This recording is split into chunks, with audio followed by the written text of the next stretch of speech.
ایک پردے کے حوالے سے بھی بات ہے کہ رسول اللہ صلی اللہ علیہ وسلم جب آپ اس حجرے میں تدفین ہوئی اور آپ تشریف فرما ہوئے، پھر 2 سال کچھ ماہ حضرت صدیق اکبر رضی اللہ تعالیٰ عنہ وہ بھی ساتھ میں، ان کو بھی اذن مل گیا اور وہ بھی ساتھ میں،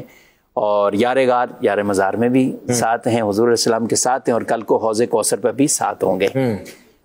اب معاملہ ہوا حضرت عمر فاروق رضی اللہ تعالیٰ عنہ کو جب شہید کیا گیا تو اب زخمی تھے، تو یہ ایک بڑا ایک دردناک واقعہ تھا کہ امیر المومنین عمر فاروق رضی اللہ عنہ کو نماز کی حالت میں،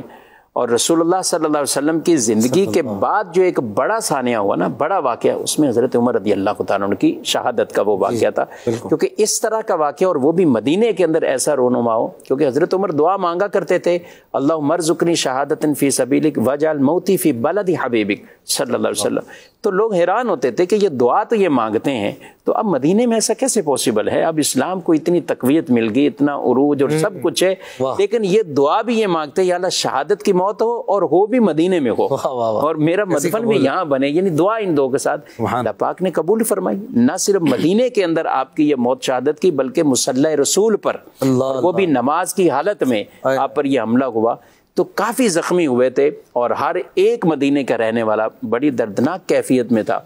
تو آپ نے اپنے بیٹے کو بھیجا کہ اگر اماں عائشہ صدیقہ اجازت دے دیں مجھے تو میں اپنے یاروں کے ساتھ وہیں آرام کرنا چاہوں گا۔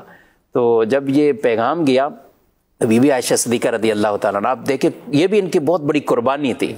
آپ نے کہا یہ جگہ تو میں نے اپنے لیے رکھی ہوئی ہے، یعنی یہ جگہ تو میں نے اپنے لیے رکھی، لیکن میں یہ حضرت عمر فاروق رضی اللہ تعالیٰ عنہ کو دیتی ہوں، اور اثار کر دیا، گویا کہ ہم نے دے دی، کہ پیش کر دی، اور وہ کیفیات اس وقت ایسی تھی کہ انہوں نے یہ پیش کی تو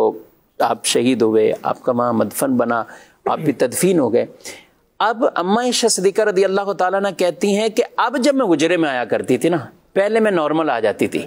کیونکہ ادھر سرکار صلی اللہ علیہ وسلم میرے سر کے تاج ہیں اور ادھر میرے والد ہیں،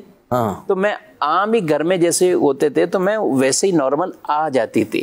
لیکن جب سے عمر رضی اللہ تعالیٰ عنہ میرے حجرے میں مدفون ہوئے ہیں تو میں کبھی بھی حجرے میں بغیر پورے چہرے کو ڈھانپے ہوئے نہیں داخل ہوا کرتی تھی، عمر سے مجھے حیا آتی تھی۔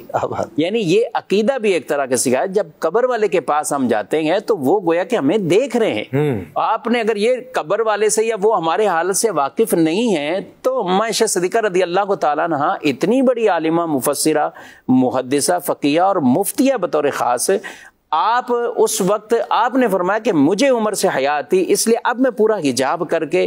پھر ہی میں اس حجرے میں آتی ہوں۔ تو یہاں ایک پردے کے حوالے سے بھی کتنا ایک اہم ترین درس اماں عائشہ صدیقہ رضی اللہ تعالیٰ عنہ، جو کہ قبر والوں سے بھی یہ کہہ رہی ہیں، یعنی وہ ان سے مجھے حیا آتی تو اس لیے میں نے پورا حجاب۔ تو یہ بڑی سیکھنے کی بات ہے مدنی چینل کے تمام ناظرین، بطور خاص ہماری اور پھر آپ کا خواتین، آپ کا مدفن پھر جنت البقیع میں؟ جنت البقیع میں آپ کا